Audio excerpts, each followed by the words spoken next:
Y es momento de hablar de cultura porque un artista guatemalteco trabajó en la interpretación de un cover en cachiquel, cuya canción original está en inglés. Vamos a conocer su propuesta en la siguiente nota. Roland Pichilla es un artista originario de Patsicía, Chimaltenango, que se ha dedicado a la educación bilingüe en español y cachiquel y ahora nos presenta un cover de You Raise Me Up en su idioma materno. Cuando escuché esta versión de You Raise Me Up, que es el nombre en inglés, pues me gustó.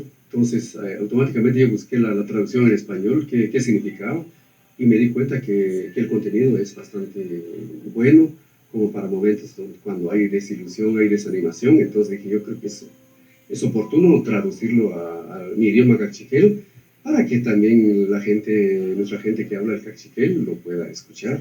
Como Guatemala se sabe que es un país multiétnico, pluricultural, entonces hay varios pueblos coexistentes.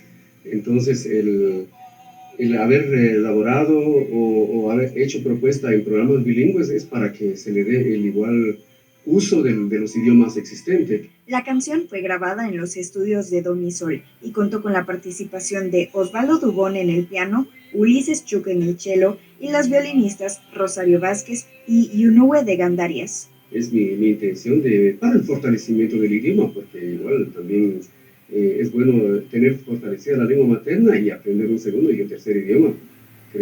Los lingüistas especialistas lo saben decir muy bien este contenido, entonces es para que sea un material también que sea utilizado en diferentes centros educativos.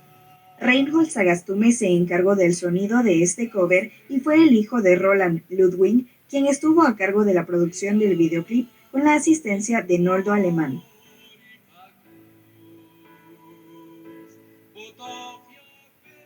Si usted desea escuchar el cover de You Raise Me Up en cachiquel, ya está disponible en el canal de YouTube de Roland Pichilla, con imágenes de Esvin García para Noticiero Guatevisión, Fátima Herrera. Bueno, Fátima, muchísimas gracias.